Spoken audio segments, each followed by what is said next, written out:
Welcome to our unique coaching centre. আমি Roni sir. আজকে আমরা ডিসকাস করব হচ্ছে ইন্ডাইসেসের উপরে ফোর্থ ক্লাসটা। আমরা ছোট ছোট করে ক্লাসগুলো দিচ্ছি, এই জন্য দিচ্ছি যাতে তোমরা ছোট ছোট করে বুঝতে পারো। একবারে অনেক বেশি দিলে তোমাদের মধ্যে গুলায় ফেলবা, এই যাতে না হয় সেজন্য আমাদের টার্গেটটা হলো তোমরা যেন অনেক সুন্দর করে করে গুছায় গুছায় শিখতে পারো। তো শুরু করা যাক ইন্ডাইসেসের জন্য। আজকে আমরা ফোর্থ ক্লাসে যাব, যে ইন্ডাইসেসের পাওয়ার থাকলে কী রকম হয়। আমরা স্কোয়ার রুট দেখেছি, আমরা সিম্পল ম্যাথগুলো দেখেছি, এখন আমরা ইন্ডাইসেসের পাওয়ার ফর্মে সেগুলো দেখবো আমরা। তো ওয়ান বাই ওয়ান করে ছোট ছোট করে কিছু সলভ করব। প্রথম সলভটা হচ্ছে এইরকম, আমার যদি এমন থাকে 3 to the power x equals 27। So এখানে বেস, এটাকে বলে বেস। যখন কোনো পাওয়ার ফর্মে থাকে তখন এই 3টা হলো এখানে বেস অ্যান্ড এক্সটা হলো এখানে পাওয়ার।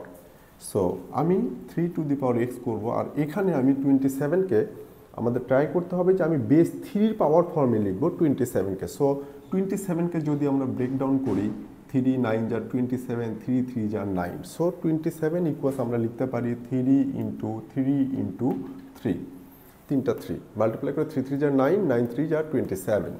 So 3 to the power x equals how many 3s? 3 3s। So 3 to the power 1 2 3, power হবে 3। সো এখানে বেস 3 পাওয়ার এক্স, এখানে বেস 3 পাওয়ার 3। সো বেস, এই বেস যদি যখন সিঙ্গেল পাওয়ার ফর্মে আসবে তখন দুইটা বেস যদি সেম হয় তখন পাওয়ারগুলো ইকুয়াল হয়ে যায়। সো আমি এখানে এক্স ইকুয়াল লিখবো 3, এই এক্স ইকুয়াল এই 3, কখন? যদি বেস দুটা যদি ইকুয়াল হয়। এটা আশা করি এটা বোঝাতে পেরেছি। সেম ওয়েতে আমি আরেকটা দেখাচ্ছি। দেখা আছে 4 two the power x, 4 two the power x, but এখানে দেয়া আছে 8। খুব ইম্পর্টেন্ট এটা, 4 টু দি পাওয়ার এক্স, এখানে দেয়া আছে 8। সো আমি এটা 4-এর পাওয়ার এক্স আছে, বাট এটাকে 4-এর পাওয়ার 1 2, আমি যদি এখানে এটাকেও 4 বেস করে নিই, 4-এর পাওয়ার 1 দিলে 4, 4-এর পাওয়ার যদি 2 দেই কত? 16, 8 ক্রস করে গেল। সো আমি এটাকে 4-এর পাওয়ার ফর্মে লিখতে পারবো না। তখন কি করণীয়? খুব ইম্পর্টেন্ট এই জায়গাটা, যে আমার বেস এখানে 4, বাট এখানে বেস 4 না, এখানে বেস আছে 8। সো আমি 4-এর পাওয়ার এক্স, কিন্তু আমি 4-এর পাওয়ার ফর্মে আমি এটাকে লিখতে পারছি না। এই প্রবলেমটা, ফার্স্ট প্রবলেম বুঝতে হবে, দেন সলভ। তখন যেটা করব, আমি যদি এটাকে 2 বেস করি, 4কে আমি 2 বেস করে লিখবো। সো কীভাবে লিখতে পারি? 2 স্কোয়ার 4, দেন পাওয়ার এক্স। তাহলে এই 4-এর জন্য আমি লিখলাম 2 square and power as it is x. And 8কে আমরা তখন লিখতে পারবো 8 equal 2 into 2 into 2, 3 times 2। So 2 to the power 3, 8। How many twos? 1 2 3। So 2 to the power 1 2 3, power 3। এটা আশা করি এটা বুঝাতে পেরেছি। এখন দেখো, আমার বেস এখানে 2, এখানেও বেস কি 2 চলে আসছে। আর আমরা আগের ক্লাসে দেখছি পাওয়ারের উপরে পাওয়ার থাকলে মাল্টিপ্লাই হয়ে যায়। So 2 to the power 2 into x করলে কী হবে? 2x, 2 into 2x। এই 2টা হচ্ছে বেস, আর এই পাওয়ার 2 এই এক্সের সাথে মাল্টিপ্লাই করলে 2x, 2 ইন্টু এক্স করলে 2x equal 2 to the power 3।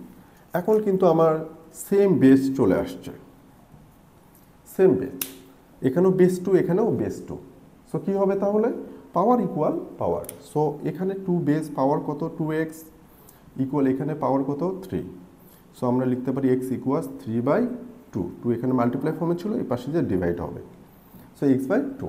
আশা করি এই বিষয়টা বোঝাতে পেরেছি কীভাবে আমরা এটাকে সলভ করতে পারি। তো আমরা এর থেকে আরেকটু কমপ্লেক্সিটির দিকে যাই, যে আরও কীভাবে আমরা এটাকে সলভ করতে পারি, আরও কী কী টাইপের কোশ্চেন সলভ করতে পারি। এখানে আরেকটা কোশ্চেন দেখাবো। আমার কোশ্চেন আছে এমন 3 to the power 9 two the power 2x, 9 two the power 2x equal দেয়া আছে 3 to the power x multiply 81। Mind it.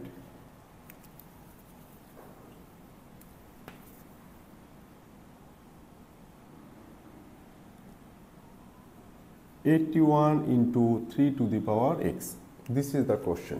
আশা করি এটা বোঝাতে পেরেছি, কোশ্চেনটা বোঝাতে পেরেছি। ফার্স্ট কোশ্চেন বুঝতে হবে, কোশ্চেন না বুঝলে সলভ করা যাবে না। আমার যে কোনো প্রবলেম যখন হবে, আমি যখন প্রবলেমটাকে কমপ্লিটলি আইডেন্টিফাই করতে পারবো, দেন I can understand how to solve it. So first identify the question completely. কোশ্চেনে কোনো কনফিউশন রাখা যাবে না। সো এখানে 9 টু দি পাওয়ার 2x, এখানে 8 টু 1, এখানে 3 to the power x। So আমার এখানে বেজ আছে 3। সো আমার এটাকে বেস ফর্মে নিতে হবে 3, অ্যান্ড এটাকেও বেস ফর্মে নিতে হবে 3। আশা করি বোঝাতে পারছে। এবার আমি যেটা করব, ফর দিস 9, সো 3 বেস করলে 3 স্কোয়ার 9, সো 3 স্কোয়ার, 3 স্কোয়ার এটা হচ্ছে 9-এর কোন ইকুইভ্যালেন্ট নাম্বার। 9-এর জন্য 3 স্কোয়ার, ব্র্যাকেট 9-এর উপরে পাওয়ার 2x ছিল, সো 3 স্কোয়ারের উপরে পাওয়ার 2x, এখানে অবশ্যই ব্র্যাকেট ইউজ করতে হবে, ইকুয়াল 8 টু 1। 8 টু 1কে কীভাবে ব্রেকডাউন করবো, আমি যখন 8 টু 1 ইকুয়াল লিখবো 3 ইন্টু 3 ইন্টু 3 ইন্টু 3, 3 3 যা 9, 9 3 যা 27, 27 3 যা 8 to 1, so how many 3s? 4 3s।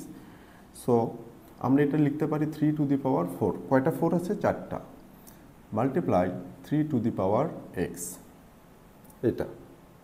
দেন স্কোয়ারের উপরে স্কোয়ার, পাওয়ারের উপরে পাওয়ার থাকলে কী হবে? মাল্টিপ্লাই। সো 3 টু দি পাওয়ার এখানে কী হবে? 2 ইন্টু 2x, 3 পাওয়ার 2 তার উপর পাওয়ার 2x, সো 2 ইন্টু 2x করলে কী হবে? 3 to the power 4x, equal. এখন এটা আমরা ফার্স্ট ক্লাসে দেখিয়েছিলাম যে দুটা সেম বেস যদি থাকে পাওয়ারগুলো প্লাস হয়ে যায়, পাওয়ার কী হবে? প্লাস হয়ে যাবে। সো আমরা এখানে লিখতে পারি 3 to the power 4 plus x, দুটা বেস মিলে একটা কমন বেস নেব, এই ফার্স্ট বেজের পাওয়ার 4 মাল্টিপ্লাইয়ের জন্য প্লাস সেকেন্ড বেজের পাওয়ার x। আশা করি এটা বোঝাতে পেরেছে।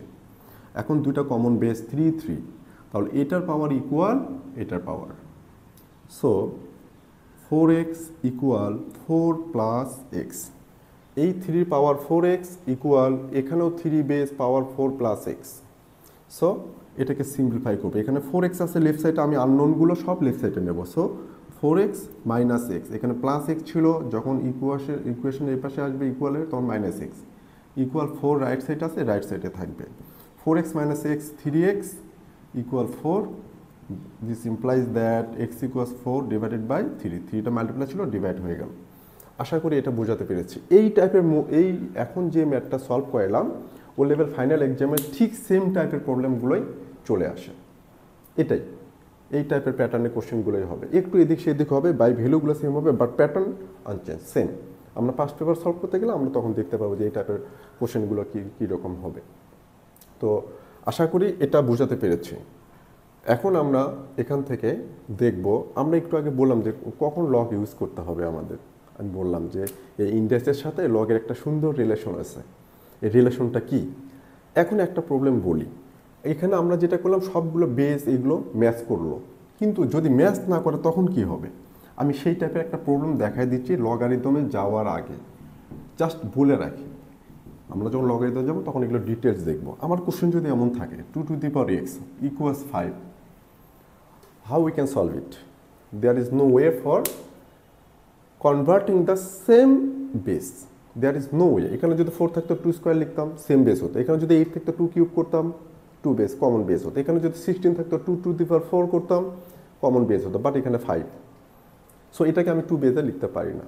ঠিক এই প্রবলেমটার জন্য আমরা লগারিদমে যাব, তখন আমরা দেখব যে লগারিদম কীভাবে এখানে বেস আর্গুমেন্টের মধ্যে এই ইন্ডাইসিসের এই টাইপের প্রবলেমগুলো সলভ করতে হয়। এই জন্য কিন্তু আমি বললাম যে ইন্ডাইসিস অ্যান্ড লগারিদম আর কোরিলেশন, এই দুটো কম্বাইন করে কিন্তু ফাইনালে এক্সাম হয়, এক্সামে কোশ্চেন আসে। এই জন্য বললাম যে লগারিদম আর ইন্ডাইসিসের রিলেশনটা কেমন, এটা বুঝালাম।